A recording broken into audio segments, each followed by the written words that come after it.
Hello, and thanks for coming to my show.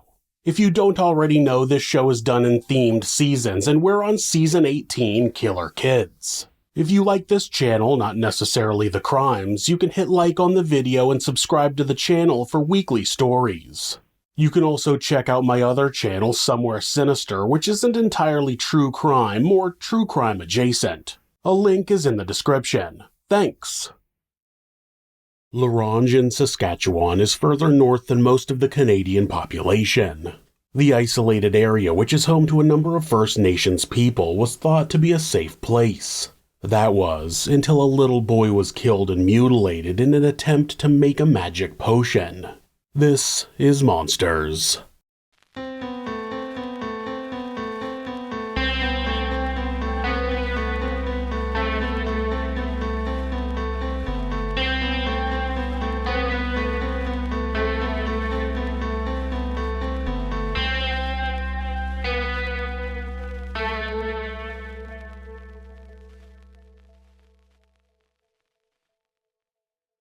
Sandy Charles was born on July 6, 1981 in the Cree community in Ronge, which is in northern Saskatchewan, Canada.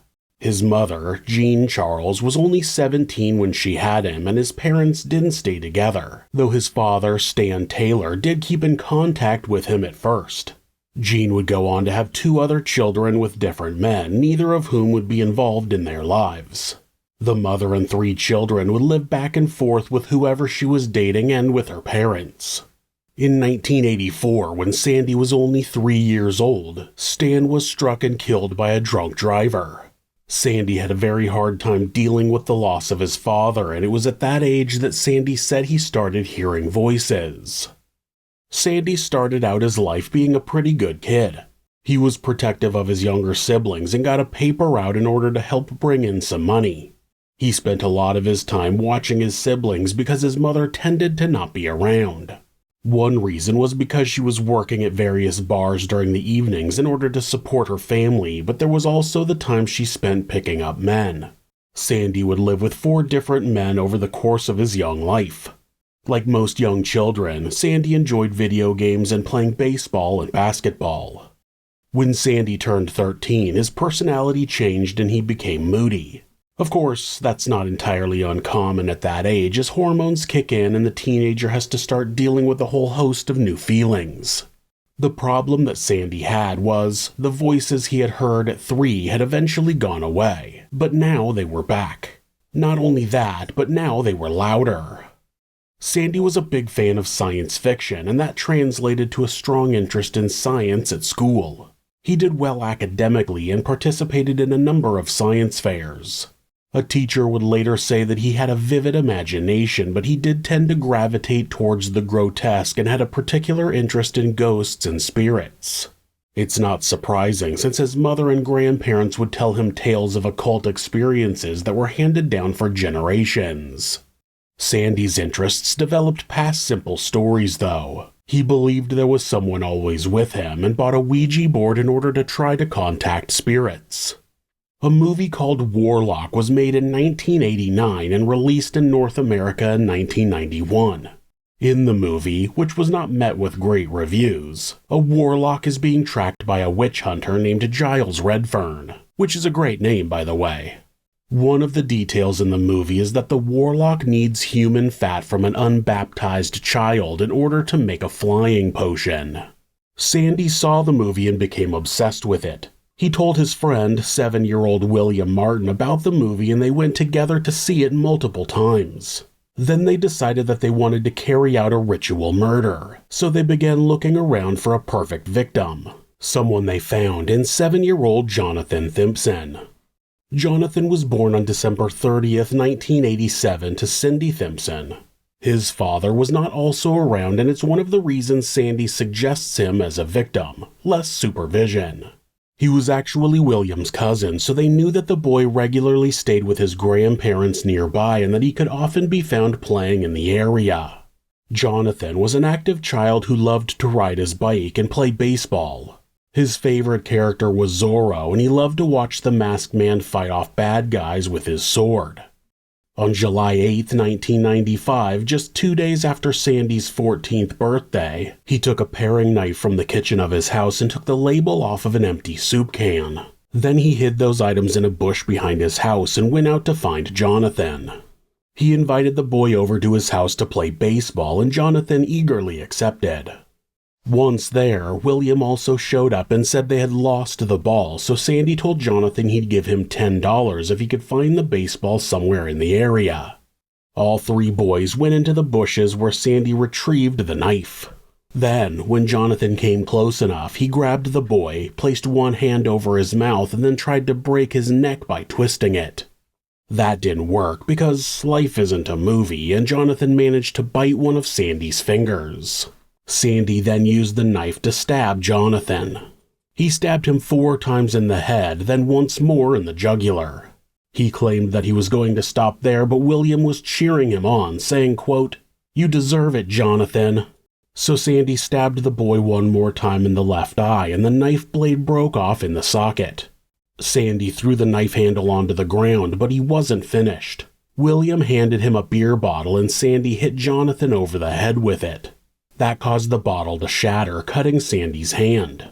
Then William found a rock said to weigh 11 pounds or 5 kilograms and gave it to Sandy, who dropped it onto Jonathan's head. Despite the brutal onslaught, the 7-year-old boy was still struggling to stay alive, so Sandy put his hand over Jonathan's mouth and nose until he stopped breathing. With the murder complete, William ran home and got a towel so Sandy could wipe the blood off of him. They both returned to William's house where Sandy cleaned himself up better. Then they returned to Sandy's house where he got a new knife and a pair of tongs. They went into the backyard to harvest the fat they needed for their flying potion. Sandy sliced about a dozen strips of flesh from Jonathan's abdomen, arms, back, and calves. He used the tongs to pick them up and place them into the empty soup can he had placed in the backyard. Back in the kitchen, Sandy put a piece of tin foil over the can and heated it up on the stove. The heat rendered the fat, turning it to liquid, separating it from any skin or muscle it was attached to. Sandy poured the liquid fat into another empty soup can and tossed the first can into the trash. Then Sandy hid the can of fat under the stairs in the basement of his house. He cleaned the knife and tongs and put them away. Being a child with minimal supervision who was constantly under the care of a different family member, nobody noticed that Jonathan was missing at first. Jonathan's mother assumed he was with his grandmother, and his grandmother assumed he was with his mother. A few days later, the two ran into each other in town and realized that they didn't know where Jonathan was. They reported the boy missing to the Royal Canadian Mounted Police, but the first search groups were all volunteers. They printed up flyers and taped them up around town. They went door to door asking if anybody had seen the boy.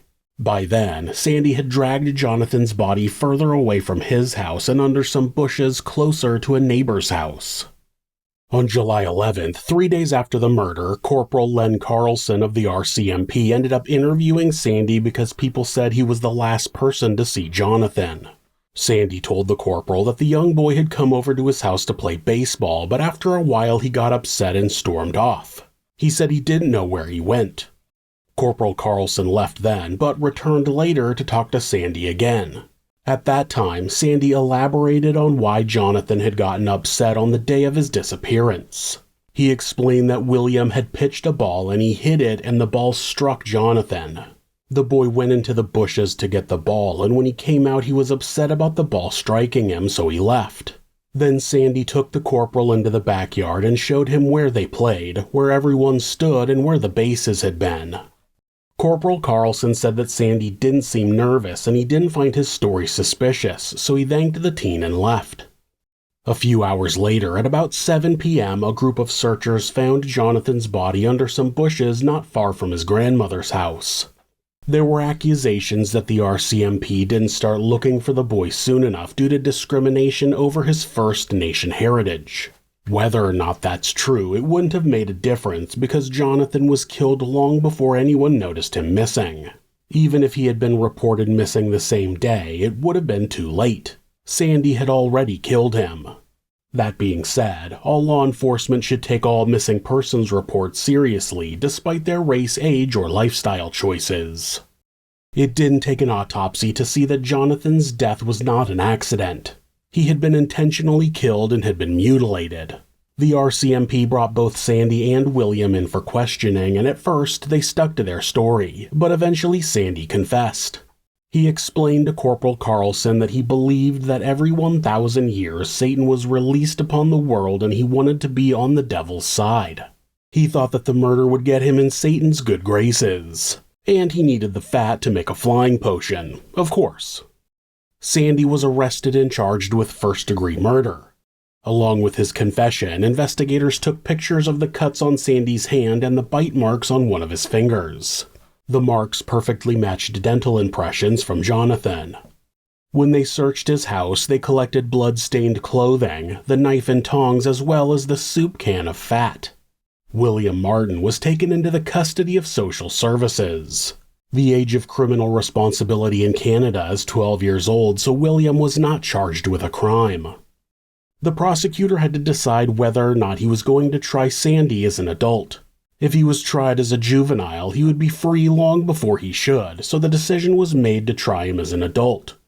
Sandy's trial started on June 8, 1996 in adult court without a jury. It would be up to the judge to decide if the 14-year-old was guilty of first-degree murder, guilty of manslaughter, or not guilty due to reason of insanity. It was Sandy's defense who believed the boy was delusional when he committed the murder. The prosecutor, of course, disagreed. Sandy had planned out the murder and lured the boy into his backyard before carrying out the brutal slaying and then cleaning up, moving the body and lying to investigators when later questioned. It was revealed that Sandy had actually tried to lure a different child from the neighborhood into his backyard a few days prior, showing he was clearly hunting for a victim. The defense put the blame on the movie Warlock and said that Sandy's mental illness made him more susceptible to emulate violent media. When Sandy took the stand, he explained that he had started hearing the voices of spirits when he was 3 years old. He described a time when the spirits pulled him out of his bed and hurled him across the room. He claimed that, at his current house, one spirit lived in the basement, one lived in his room, and one lived in his brother's room. He believed that the number 3 had magic powers. An important detail of Sandy's testimony was that he claimed that it was William who had told him to move the body. Sandy didn't really seem concerned about the body after the murder. When his mother, Jean, testified, she said she believed that there were spirits in their house. She said he did well in school, but he had suddenly changed and was no longer the boy she knew. Of course, any case that hinges on a mental health diagnosis will have psychiatrists testify for both sides. For the defense, the psychiatrist said that Sandy was suffering from a serious mental disorder at the time of the murder. When asked if he thought Sandy was dangerous, he responded, quote, "I believe he's very dangerous." The doctor said that, at the time he evaluated Sandy, he still believed that he would gain the power of flight if he drank the contents of the soup can. The prosecutor psychiatrist said that the murder made it seem like Sandy suffered from 2 bizarre delusions symptomatic with schizophrenia. Then, after the murder, he cleaned up and talked to his mother about returning a rented video. He claimed that it was unlikely that Sandy suffered from such a delusion that suddenly cleared up immediately after the killing. Again, when this doctor was asked if he thought Sandy was dangerous, the doctor said, quote, "Mr. Charles has shown us what he's capable of. He is very dangerous." The prosecutor's psychiatrist also stated that Sandy was too calm and well-behaved since the murder for him to be schizophrenic. At that point, during the testimony, Sandy started making noises by hissing and groaning. When his lawyer took a moment to tell him to be quiet, he began arguing and then started muttering obscenities. It's clear to most people that he was doing whatever he could to appear crazy. On August 2nd, the judge delivered his verdict. He started by saying, quote, "The death of young Jonathan George Thimpson was a tragedy that struck the Thimpson family and the community of Ronge. Clearly, no verdict this court renders will in any way diminish the emotional wounds that have followed Jonathan George Thimpson's senseless death." Then he said that, though Sandy Charles had killed Jonathan and covered it up, He did not believe that he was able to understand that it was wrong to do so. The judge announced that he found Sandy Charles not guilty by reason of insanity for the murder of Jonathan Thimpson. Sandy was remanded to a psychiatric treatment center for a minimum of 2 years, but many expected that he would remain there indefinitely. From there, Charles was transported to the Saskatchewan Hospital in North Battleford. He was largely unresponsive during his evaluation, so the staff sent him to a treatment center in Oakville, Ontario for specialized treatment. After a few months, he returned to the Saskatchewan Hospital where he was put on antipsychotic medication. The staff at the hospital reported that his condition had improved on the medication, but despite Sandy having bragged that he would only be in the hospital for 2 years, he continued to be incarcerated at various locations. He made a break for it in 1998 while walking outside with a therapist. He was picked up by police 15 hours later. After that, he was put under more strict supervision. He was eventually moved to the Regional Psychiatric Center in Saskatoon. In 2000, Sandy was charged with assault after attacking a nurse. He was sentenced to a single day in solitary confinement. In 2014, he requested to be transferred back to the Saskatchewan Hospital, but as of 2019, he was still at the Regional Psychiatric Center. Due to William Martin's age, his case was sealed and his treatment or current condition is unknown. It's unclear if Sandy Charles will ever be released back into the community. The people of Ronge said he's not welcome there, and that's understandable. It seems that the court decided that he didn't know what he was doing when he committed the murder, but many people believe that's incorrect. Whether you think Sandy was insane or not, there's no question that he was definitely a monster.